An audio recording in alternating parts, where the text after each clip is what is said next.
નમસ્કાર વિદ્યાર્થી મિત્રો, the HB Kapadia group of schools વતી હું મહેશ પટેલ આપ સૌને શૈક્ષણિક પ્રવૃત્તિમાં આવકારું છું. ધોરણ 10 સામાજિક વિજ્ઞાન વિષયની અંદર પ્રકરણ 15 આર્થિક વિકાસ સંદર્ભે અગાઉ આપણે કેટલીક માહિતીનો અભ્યાસ કરી ચૂક્યા છીએ. આ પ્રકરણનો ગુણભાર 4 માર્ક્સ છે. એને અનુલક્ષીને 3 ગુણના, 2 ગુણના અને 1 ગુણના પ્રશ્નો આપણે તૈયાર કરવાના છે. આજનો આપણો વિષયાંગ છે વિકાસશીલ અર્થતંત્રના લક્ષણો. એટલે વિકાસશીલ જે અર્થતંત્ર છે એના મહત્ત્વના લક્ષણો કયા કયા, તો 3 ગુણમાં પૂછાતો પ્રશ્ન કે જેમાંથી કોઈ પણ 3 કે 5 લક્ષણો પૂછી શકે. તો પહેલાં આપણે જોઈએ કે વિશ્વના દેશોને આર્થિકતાને આધારે 2 ભાગમાં વહેંચવામાં આવે, વિકસિત દેશો અને વિકાસશીલ દેશો. તો વિકસિત દેશ કોને કહી શકાય અને વિકાસશીલ દેશ કોને કહી શકાય?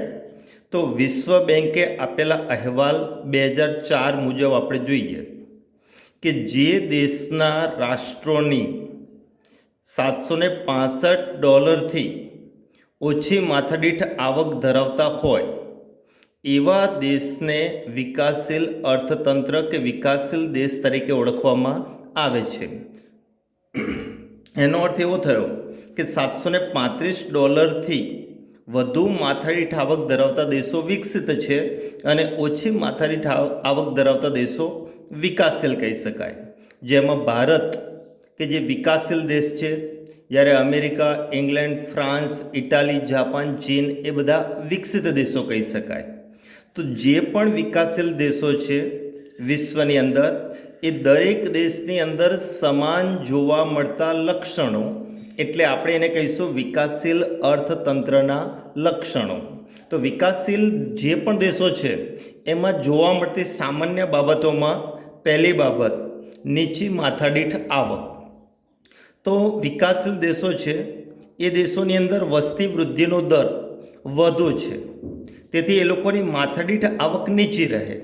હવે માથાદીઠ આવક નીચી રહે તેના કારણે એ લોકોના જીવન ધોરણ ઉપર અસર થતી જોવા મળે અને જીવન ધોરણ પણ નીચું રહેવા પામે છે. એટલે એક પ્રકારે વિકાસશીલ જે પણ દેશો છે એ તમામ દેશોની અંદર નીચી માથાદીઠ આવક જોવા મળે છે. બીજું મહત્ત્વનું લક્ષણ વસ્તી વૃદ્ધિ.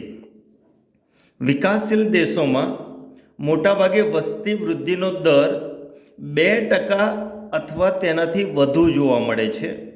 એટલે અહીંયા વસ્તી વૃદ્ધિ ઉત્તરોત્તર વધી રહી છે, જેની સામે અર્થતંત્રની અંદર જીવન જરૂરિયાતની વસ્તુઓ પર્યાપ્ત માત્રામાં મળતી હોતી નથી, જેને કારણે પણ અહીંયા જીવન ધોરણ નીચું જોવા મળે અને રાષ્ટ્રનો વિકાસ અવરોધાય છે. ત્રીજું મહત્ત્વનું લક્ષણ કે જે પણ વિકાસશીલ દેશો છે એ કૃષિ ક્ષેત્ર પર અવલંબન. એનો અર્થ એવો થયો કે વિકાસશીલ દેશોની મુખ્ય આર્થિક પ્રવૃત્તિ ખેતી છે.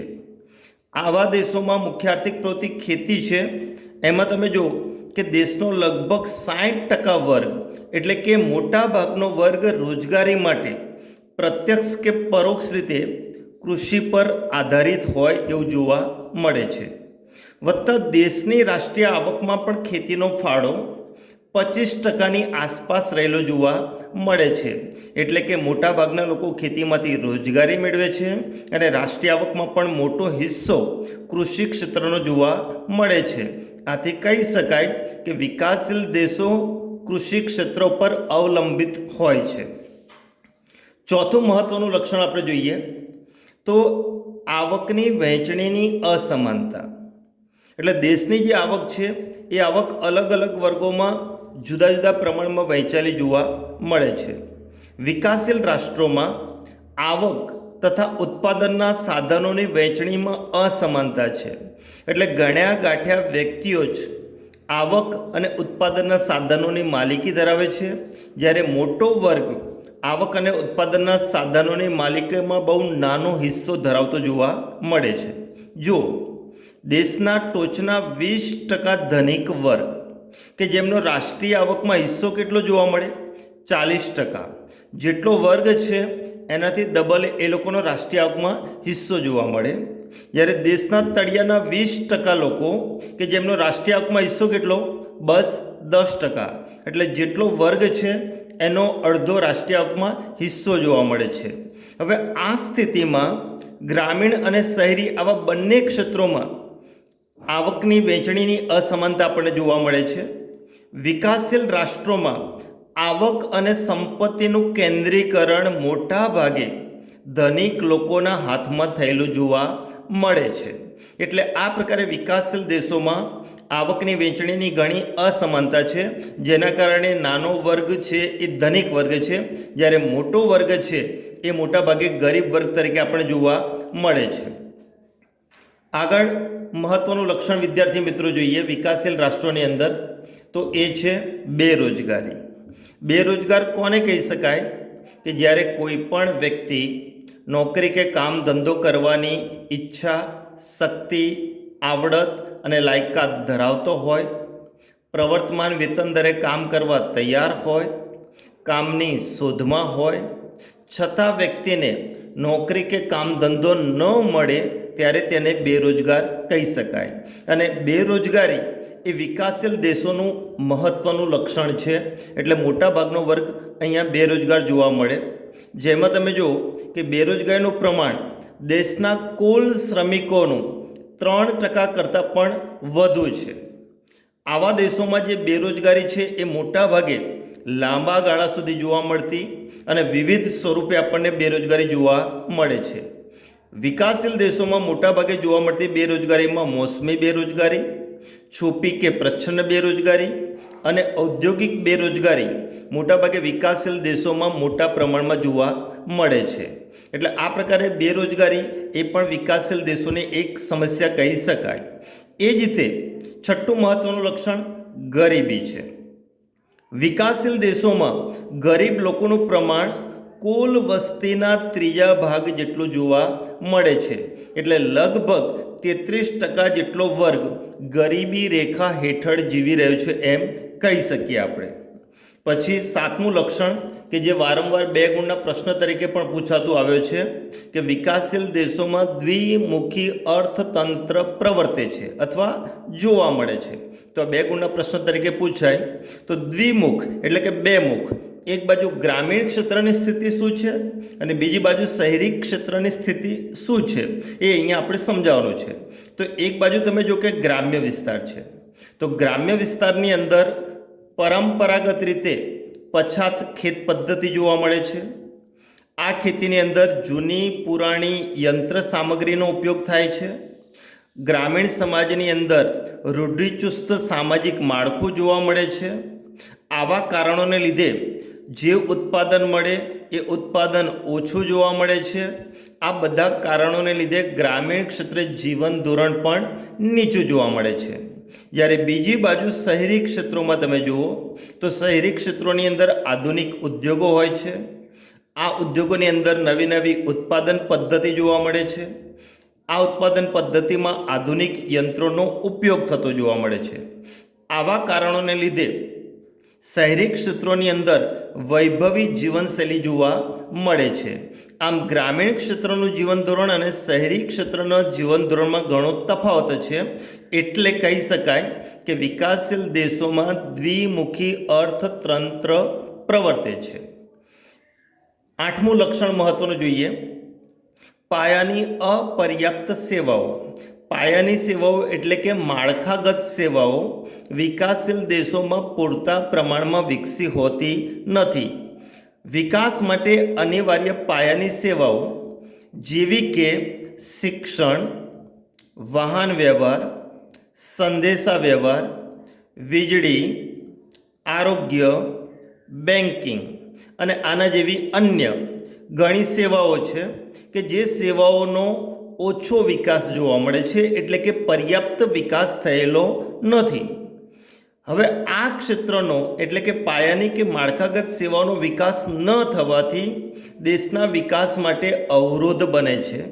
કારણ કે પાયાની કે માળખાગત સેવાઓ પર્યાપ્ત માત્રામાં વિકસેલી હોય તો એને આધારે દેશના ઉદ્યોગ ધંધા અને વેપાર વાણિજ્યનો સારો વિકાસ થઈ શકે. પણ જો પાયાની સેવાઓનો પૂરતો વિકાસ થયો ન હોય તો દેશનો આર્થિક વિકાસ અવરોધાય છે.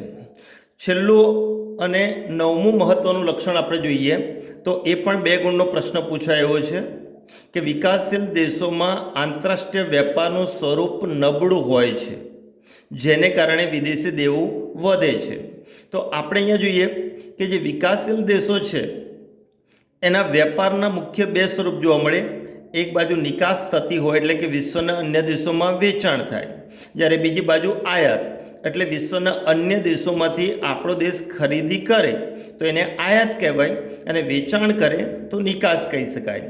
પહેલાં આપણે નિકાસમાં જોઈએ કે વિકાસશીલ દેશો છે એ દેશોની મુખ્ય નિકાસોમાં મોટાભાગે કૃષિ પેદાશો છે, બગીચા પેદાશો અને કાચી ધાતુની નિકાસ મુખ્યત્વે વિકાસશીલ દેશો નિકાસ કરતા હોય છે. આ નિકાસની વસ્તુની વૈશ્વિક સ્તરે માંગ ઓછી હોય. જ્યારે માંગ ઓછી હોય ત્યારે એની કિંમત ઓછી મળે, ભાવ ઓછા મળે. ભાવ ઓછા મળે એને કારણે જે નિકાસ કમાણી થવી જોઈએ એ નિકાસ કમાણી પ્રમાણમાં ઓછી થતી જોવા મળે, એટલે કે આવક ઓછી થાય. જ્યારે વિકાસશીલ દેશોમાં મોટાભાગે આયાતો કઈ હોય તો મોટાભાગે આયાતોમાં ઔદ્યોગિક પેદાશો, વિવિધ પ્રકારની યંત્ર સામગ્રી અને વર્તમાન ટેકનોલોજીની આયાત મુખ્ય થતી જોવા મળે છે. હવે આ વસ્તુનું ઉત્પાદન કરતા દેશ ઓછા અને એની માંગ કરનારા દેશ વધુ છે, એટલે એકંદરે વૈશ્વિક માંગ વધુ છે.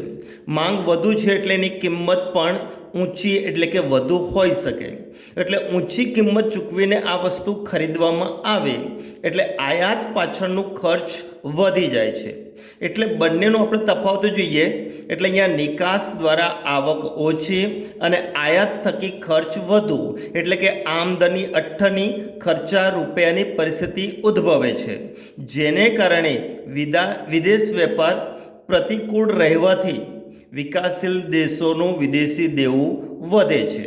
તો આ પ્રકારે વિદ્યાર્થી મિત્રો વિકાસશીલ અર્થતંત્રના મુખ્ય 9 લક્ષણો છે.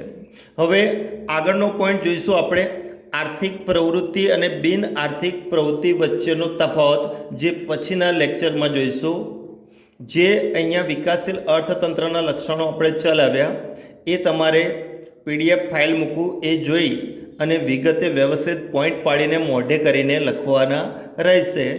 જેને હોમવર્ક પૂરું થાય એને મારા વ્યક્તિગત વોટ્સઅપ નંબર ઉપર એ હોમવર્કની ઇમેજ પાડીને તમારે મોકલવાની રહેશે.